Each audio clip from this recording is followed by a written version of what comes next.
हमारा आखिरी पार्ट है, पार्ट 6 बोलते हैं, पार्ट 6 है ये। और इसमें हम लोग नाउन के बारे में बेहतरीन कॉन्सेप्ट जानेंगे।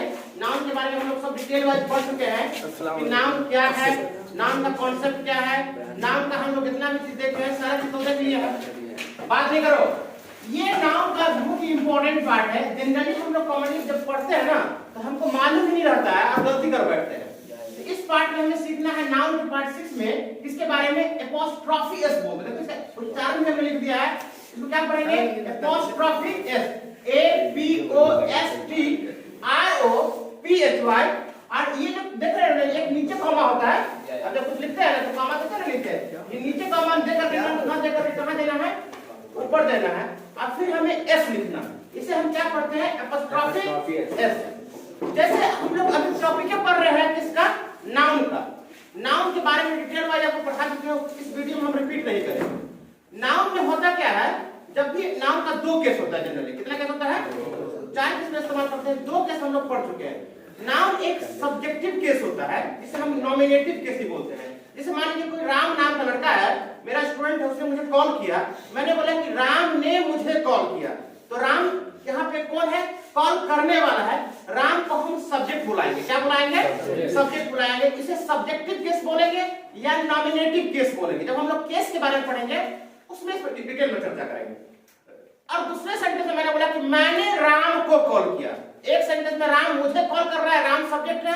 दूसरे केस में मैं राम को कॉल कर रहा हूं, अब यहाँ पर सब्जेक्ट में हूं और राम को कॉल किया जा रहा है।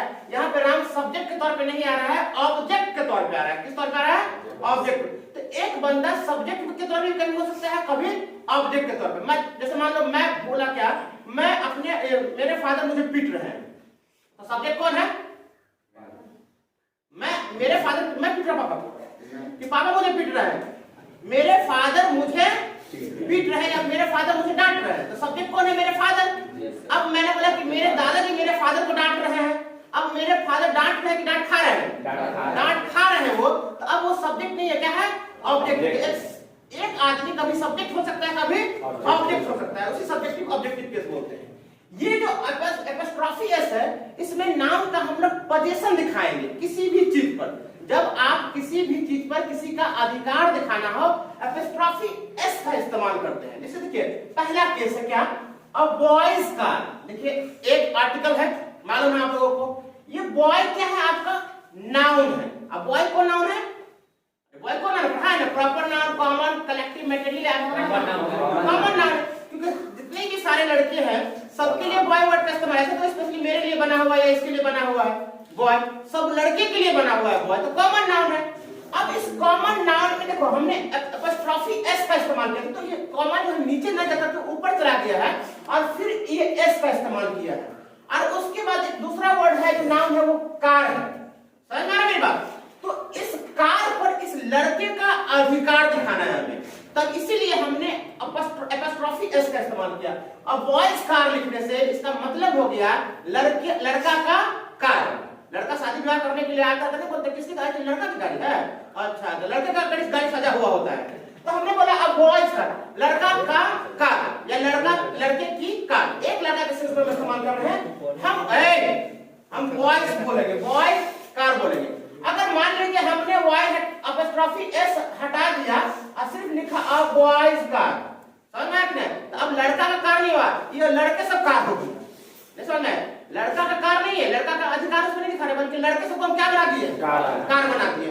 बॉयज मोटरसाइकिल, लड़का सब मोटरसाइकिल, उसको कहेगा कि हाँ महिला सब बस स्टैंड, मतलब पूरा चेंज हो जाएगा। तो आप एपोस्ट्रोफी एस देने से हिंदी में इसका क्या हो जाएगा, लड़का का कार।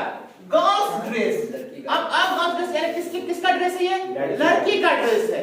समझ में आ रहा है? और टीचर्स लाइफ, टीचर में हमने एपोस्ट्रोफी एस लगा दिया, मतलब हो गया किसकी जिंदगी, टीचर की जिंदगी, यानी इस जिंदगी पे अधिकार हम किसका दिखा रहे हैं, टीचर्स का दिखा रहे हैं। अगर है गांधी सैक्रिफाइस, यानी गांधी जी की क्या चीज, कुर्बानी, उन्होंने देश के लिए क्या किया, तो गांधी सैक्रिफाइस में लिखेंगे हम लोग, यानी हो जाएगा गांधी की कुर्बानी हो जाएगा, गांधी सैक्रिफाइस, यानी हिंदी में क्या हो जाएगा, गांधी जी की कुर्बानी, यानी उसमें दिखा रहा है। अच्छा बताओ, हमें बोलना हो गांधी जी की जिंदगी से हमें कुछ सीखना चाहिए, गांधी जी की जिंदगी, तो हिंदी में इंग्लिश में कैसे बोलेंगे, गांधीज लाइफ। गांधी जी के एपोस्ट्रोफी एस करके हम उसमें क्या लगा देंगे, लाइफ। गांधी जी की किताबें क्या बोलेंगे, गांधी बुक। समझ रहा है, रवि's मिस्टेक, रवि की गलती। देखिए रवि की गलती को जो है ना आप जो है इग्नोर नहीं कर सकते। Ravi's mistake can never be ignored. तो रवि's मिस्टेक यानी जब आप एपोस्ट्रोफी एस देते हैं मींस आप उस चीज पे उसका पोजीशन दिखा रहे हैं। क्या दिखा रहे हैं, पोजीशन, अधिकार दिखा रहे हैं। रोहन्स हाउस, किसका घर है भाई, सर ये रोहन का घर है। रोहन्स हाउस किसकी बिल्डिंग है सर, श्याम की बिल्डिंग है। श्याम्स बिल्डिंग किसकी बाइक है, तो मेरे फादर की बाइक है। माय फादर की, फादर्स बोलेंगे हम। अरे फादर का मतलब होता है पिता, उसमें अगर आपने एस लगा दिया तो बहुत ही पिता हो जाएगा। लेकिन आप फादर में एपोस्ट्रोफी एस देंगे इसका मतलब हो जाएगा पापा की, पापा का बाइक। किसका शर्ट है जी, आप लटका हुआ है, एक मेरे पापा का शर्ट है। माय फादर्स शर्ट, फिर सिस्टर का मोबाइल, माय सिस्टर्स मोबाइल। दुनिया में किसी भी नाम में एपोस्ट्रोफी एस लगा देने से उसका सेंस हो जाएगा कि फलाना का, चिल्लाने का। समझ रहा है, ये पहला केस हो गया। दूसरा केस में हमको बताइए, दिस इज द बॉयज का, ये एग्जांपल सही है कि नहीं है। यह लड़का का क्या है, कार है, कोई बात नहीं, चलो ठीक है। दूसरा एग्जांपल सही है कि गलत है। दिस इज द, देखो सब देखना, देखो इसमें पहले बॉय में एस लगा हुआ है, बॉयज लगा हुआ है, फिर एपोस्ट्रोफी, फिर एस दिया हुआ है। अब ये एग्जांपल सही है कि गलत है, गलत है। देखिए दूसरा कॉन्सेप्ट क्या कहता है, आपको एग्जांपल समझा के आप नीचे लिख देंगे। दूसरा एग्जांपल का है, दूसरा कॉन्सेप्ट, ये तो नॉर्मल हो गया कि आप किसी एक लड़का, एक लड़की, एक गांधी, एक जवाहरलाल नेहरू, किसी एक के बारे में आप उसका अधिकार दिखाते हैं, एपोस्ट्रोफी एस लगा देते हैं। लेकिन अगर नाउन प्लूरल हो, आप कॉलेज में जाते हैं तो देखते हुए कि बाइक लाइन से लगा हुआ है, तो किसका बाइक है, भाई तो लड़कों का बाइक है। एक लाइन में लड़कियों की साइकिल स्कूटी लगी होती है, किसकी साइकिल स्कूटी है, तो लड़कियों की साइकिल स्कूटी है। अब लड़का या लड़की एक नहीं, एक से अधिक हो, ज्यादा हो, तो क्या उसमें एपोस्ट्रोफी एस लगाना सही है? ग्रामर कहता है नहीं, इस केस में आप एपोस्ट्रोफी एस नहीं लगाएंगे। तो फिर कैसे बोलेंगे हम, चलिए इसमें तो एक लड़का है, BOY, तब एपोस्ट्रोफी एस दिया, एक लड़का में एपोस्ट्रोफी एस लगा दिया, चलो सही है।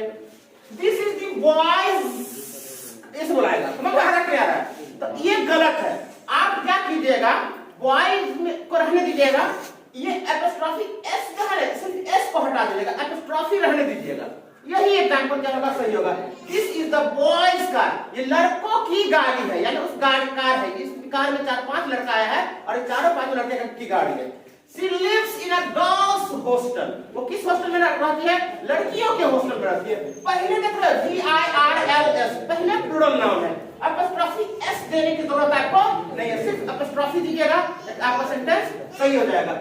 The workers' demands have been fulfilled। कभी-कभी देखते होगा वर्कर लोग क्या करता है, किसी कंपनी का, फैक्ट्री का कोई डिमांड को लेकर के क्या करता है, हंगामा शुरू कर देता है, स्ट्राइक पे चला जाता है। तो कंपनी के ऑनर को, डायरेक्टर को क्या करना पड़ता है, उसकी मांग को पूरी करनी पड़ती है। कभी-कभी देखते होगा सरकारी कर्मचारी स्ट्राइक पे चला जाता है, हड़ताल पे चला जाता है। तो एक आदमी जाएगा हड़ताल पे, क्या उसकी सरकार सुनेगा?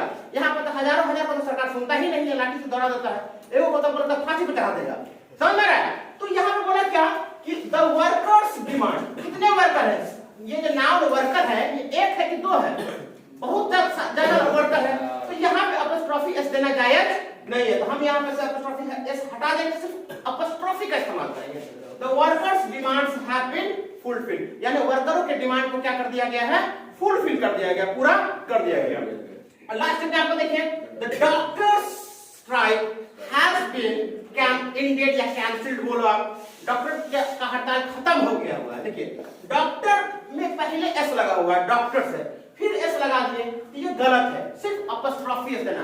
तो एक कॉन्सेप्ट याद रखिएगा, जब नाउन क्या हो, प्लूरल हो, उसमें एपोस्ट्रोफी एस लगाने की जरूरत आपको नहीं है, सिर्फ एपोस्ट्रोफी दीजिएगा, एस नहीं दीजिएगा। समझ में मेरी बात आ रही है कि नहीं? समझ में आ रहा है ना? ये चलिए आगे देखिए, बताओ, ये टेबल, ये हाउस, ये सिटी, ये विंडो, ये गार्डन, ये सारे वर्ड जितने दिख रहे हैं, जितने सब नाउन है, ये सब लिविंग नाउन है कि non living noun? Non living है। नॉन लिविंग मतलब जिसमें जान नहीं है, मरा हुआ, मृत हो। बोलोगे तो बोलोगे अंकल तब सब गएगा नहीं, किसके का? तो जब नाउन क्या हो आपका, नॉन लिविंग हो। नॉन लिविंग मतलब जिस नाउन के बारे में हम बात कर रहे हो, जिसकी बात कर रहे हो उसमें जान नहीं हो, उस वैसे नाउन को हम लोग बोलते हैं नॉन लिविंग नाउन। तो नॉन लिविंग का किसी पर अधिकार नहीं हो सकता है। लिविंग का, इंसान का किसी चीज पर अधिकार हो सकता है। बोल सकते हैं क्या कि लड़के का कार, लड़की का हॉस्टल है ना, वर्कर्स का डिमांड, डॉक्टर्स का स्ट्राइक, ये सारे जितने देख रहे हैं ना, सब लिविंग है, सब में जान है, मानव है ना। तो इसका किसी चीज पर अधिकार हो सकता है, लेकिन किसी नॉन लिविंग का किसी पर अधिकार नहीं हो सकता है।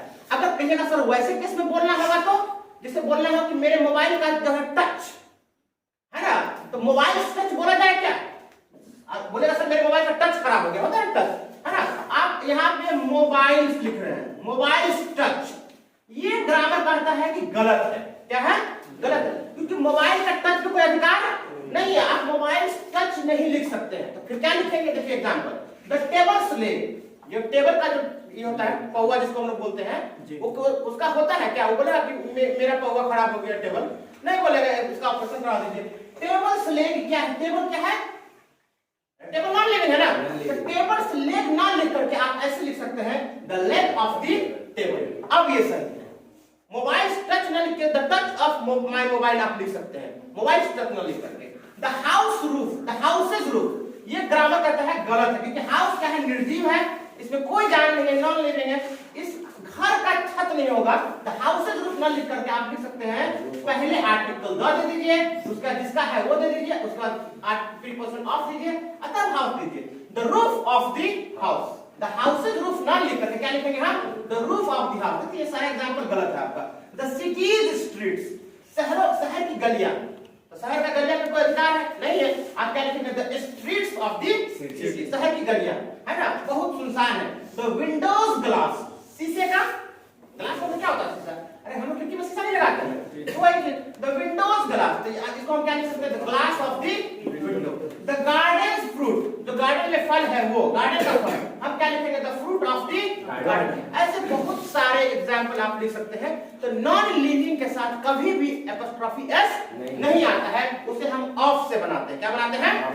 ऑफ से बनाते हैं। जैसे मान लीजिए आपकी जैकेट का चैन खराब हो गया है, ये जैकेट है, जैकेट का चैन है, लिविंग है कि नॉन लिविंग है? तो हम क्या लिखेंगे? JACKET एपोस्ट्रोफी एस, तब हम लिखेंगे चेन। ये सही है क्या? नहीं, हम क्या लिखेंगे? The chain of jacket. समझ में आ रहा है? समझ में आ रहा है? तो ये चीज आप उसको क्या रखिएगा? ध्यान में रखिएगा। ये तीन कॉन्सेप्ट जो है एपोस्ट्रोफी एस रिगार्डिंग बहुत ही इंपॉर्टेंट है, इसको नोट कीजिए।